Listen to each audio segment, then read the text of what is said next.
Hello, and welcome to 20-Minute Rants. No notes, just vibes. My name is Matthew, and today I'm going to be talking about stories and storytelling.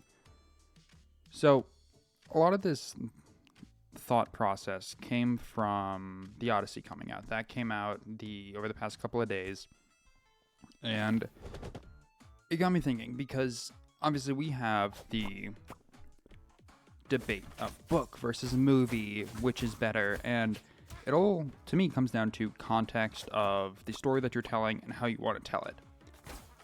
I think The Odyssey did a really good job of taking a story that is very, very long, this epic of the travels of Odysseus, and it really turns it, rather than a story, it really feels like it is being talked about via word of mouth, like the epic would have been, where someone wrote down what happened and you're hearing a retelling of that story. Now, obviously the content and the idea behind this whole movie was a lot more about the cinematography and it felt much more like a cinematic piece than it did a movie. And some people might be thinking, well, what's the difference? I think the difference to me is, obviously in this case, context. You can have something that is a good movie that is not a good cinematic piece. Something like the Blair Witch Project, where it is a first-person perspective, hand cam kind of story. That is not a cinematic piece as much as it is a movie telling a story. And I think that is a good example because that story as a book wouldn't hit the same. The creepy and eerie feelings and the different bits and pieces of that entire story wouldn't be the same if you're reading it on a page. And I feel like there are tons of stories that would and do work better on a page than it would on TV or on a movie, or even in a song or as a picture. The different art pieces that we have and the way that people consume media now is entirely different. Going and seeing a play is different from reading the script, which is different from hearing someone read the script. Those pieces really can impact your overall experience and how you think about a specific story. The only thing that stays consistent for the most part through all of our ways of spreading stories is there's a narrator. There's a perspective in which the story is being told from. And these different perspectives, these different vassals of word really impacts how you experience it. When you're reading a thing on a page, most of the time you're hearing it through your own voice, it feels like. You are imagining yourself in a certain perspective, where that's not always what's meant to be said. And everyone thinks about reading differently and stories and all of this. Everyone's opinion is different because everyone's interpretation of words is different, and that's why stories can differ so much from person to person. Not only is something like eyewitness testimony not the best, people can't recall exactly what happened. Not everyone would describe as what happened as the same thing. Everyone experiences things differently, and that really can impact your experience of a story. The purpose of a story is also important. Why are we telling the story? What can we benefit out of it? And it's one of the things that makes life so complex is the reason behind doing things often matters a lot. That's why we have things like fairy tales and fables that happened a lot. And at least here in America, we didn't have a whole lot of super old fables and history to work with. That's why there's so many different things about presidents that we've had. The whole George Washington and cutting down an apple tree thing. That's not a real story. But the significance of that is important for how people perceive figures of the past or even thinking about people around them. it really adds to the depth of human perception. Going back to something like the Odyssey, these massive old Greek and Roman tales, the stories of the gods and all the myths, really helps add depth and understanding to how and what they were doing at that time in our human history. A lot of these myths are exaggeration, and there is hyperbole across all of it, but that hyperbole is what makes it so intriguing. Something even as simple as, again, back to the Odyssey, Odysseus stringing his bow. His style of bow is different than normal war bows would have been, for the most part. Standard bows would have been strung a specific way, and his is obviously strung differently. It is strung backwards, which made it so the idea of only Odysseus can string his bow might not have been as, like, King Arthur's sword in the stone, only the king, the chosen one, can relinquish the sword that's in the stone. It's much more only those that have the knowledge that he would possess, because it's his bow, to string it wouldn't be possible. And I know that's a huge piece throughout the entirety of the movie, and even of the Odyssey itself as a story. When I first heard that it was being made into a movie, I was kind of perplexed, because knowing the story of the Odyssey doesn't really, to me, I don't understand how it would translate good into a movie, because the story itself is fairly simplistic when you read it from the perspective of, this is a story being told. What is the purpose of it? But obviously that is not the intention of it. The intention of it obviously was this epic that followed Odysseus' journey, following everything that was happening with the Trojan War and everything in relation to that. That is the purpose of that story. It was to talk about the ramifications of a real world event being the Trojan War, and how everyone's tale after that would have been different. And the thing is, with something like the Odyssey being both a book and a movie, you can see the context and you can see the differences. And again, from a storytelling perspective, I don't think the Odyssey was a great choice for a movie. But for a cinematic piece, I think it was brilliant, because you can really work to make the scale of these epics and the reality of it, it felt so much bigger than what it actually was in reality, if there are any parts of it that are true, compared to something like The Hunger Games. The Hunger Games, the debate between book and movie is so tight. But I know a lot of people's first interpretation of that series was through the movie.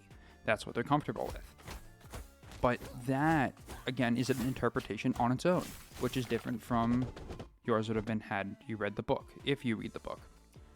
And I think this kind of storytelling medium is getting more and more split. I think it's also being more accepted, though. I think more often than not, people are learning stuff through video essays, through bits and pieces that create a nice little story through line that connects from point A to point B to get a point across.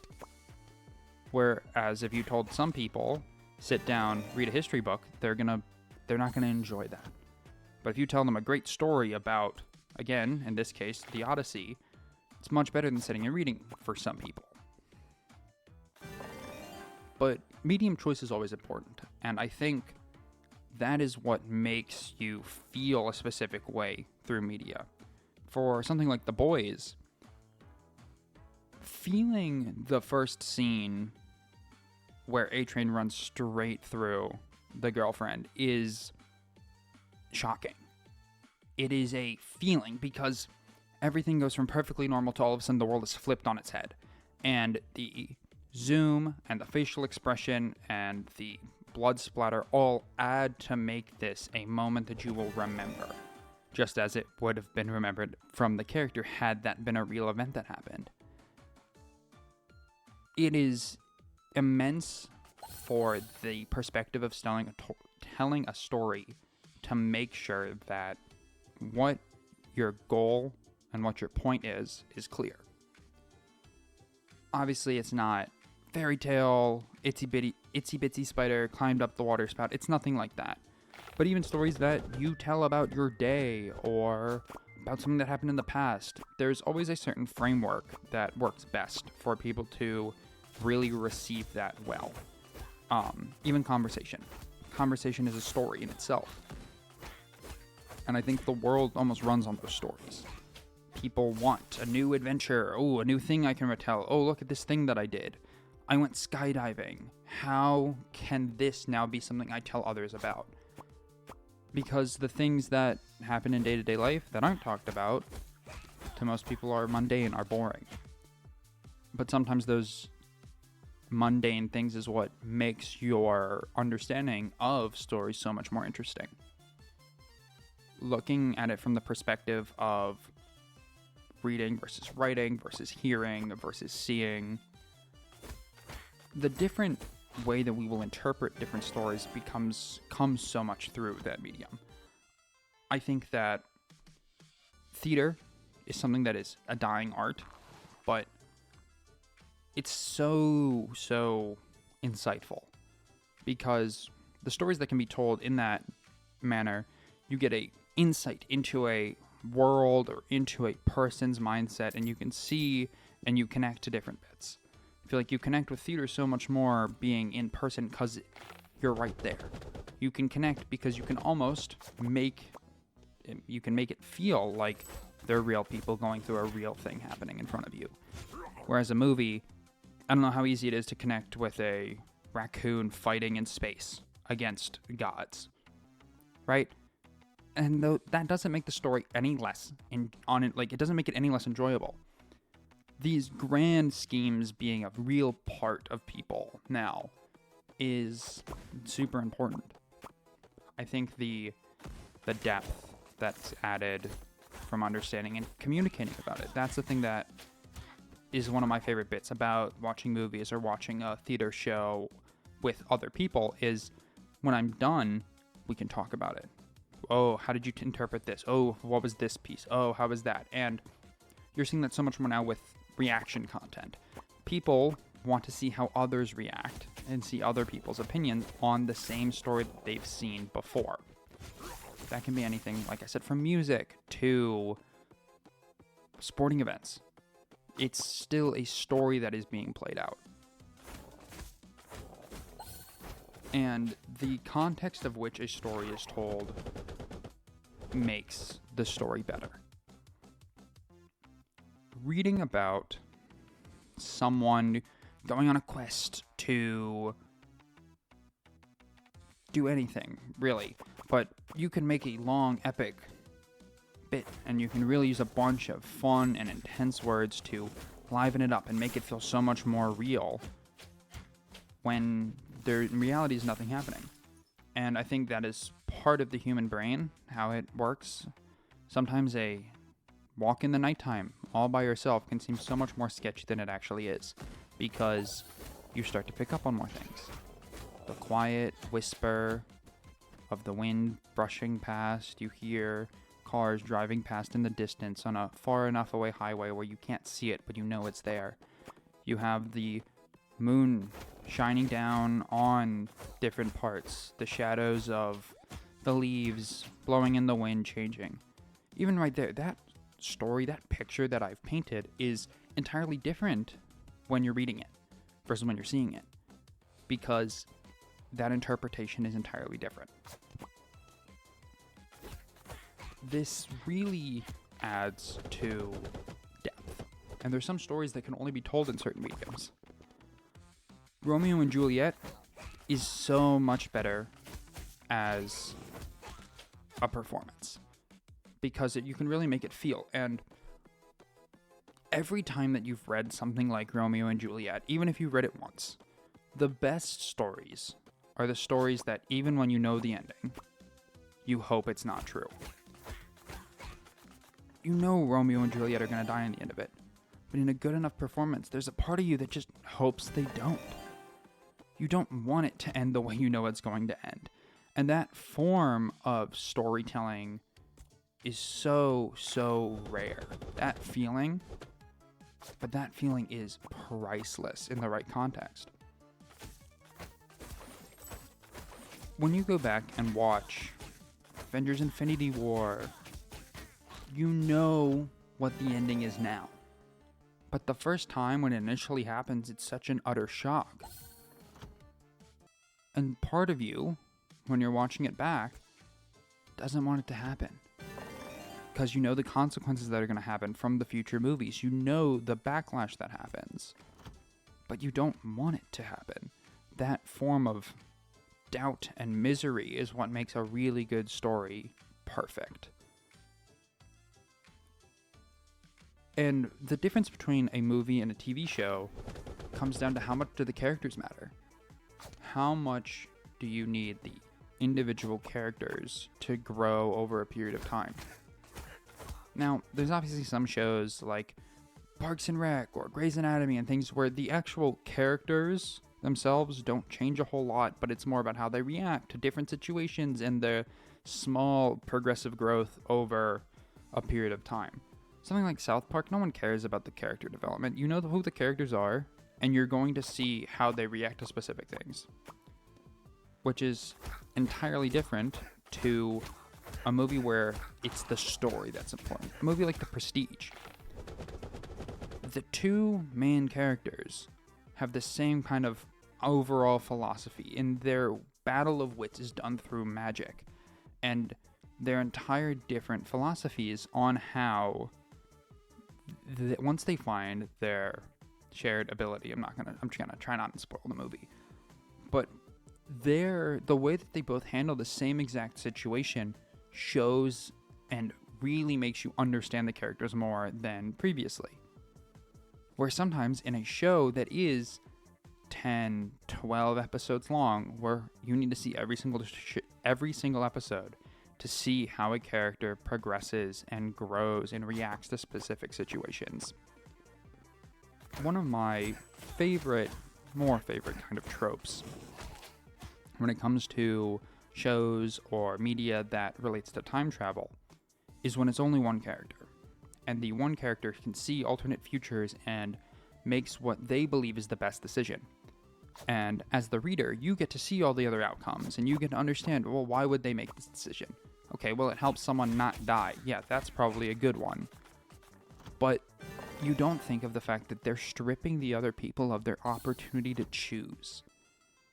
And when you can spin the framework like that, you get a totally different understanding and way that you view the story. Because we all like the ability to choose. And when it's stripped away from you and you don't know it, it's really difficult. And I'm assuming people have those interactions all the time where, oh, well, I thought you wouldn't mind, so I didn't ask. Or, I knew you were going to say no, so I didn't ask anyways, I just assumed. That strips you of the ability to say yes or no. Strips you of the ability to grow and to change. And that is what I feel like we can learn so much from different stories and different contexts. Obviously, there's characters that you watch or you read and you hate them. You absolutely despise those characters. The best way to avoid that is to then try and relate that to your own reality. Oh, well, this guy's a total douche because of the way that he acts, the way that he talks to people, and the way that he carries himself. Then you think, do I carry myself that way? Is that how I sound? Is that how I talk? And it really gets you to think about yourself and change, or hope to change. Everyone writes stories for different reasons. Everyone tells stories for different reasons. But my main reason why I like to consume these stories is to learn and to grow. And sometimes it's really difficult to learn and grow. What can you learn from a superhero that has everything and is totally perfect, you like to think? Well, how do they react to situations? How do they deal with interpersonal relations? How do they hide the fact that they might have powers? And who do they tell? And does it put them in danger? Those choices are what makes a story great. The interpersonal connection and the reality of things. Obviously, shock factor and all these different pieces are elements to a good story. But to me, a good story makes you think. And that is time. I will see you next time.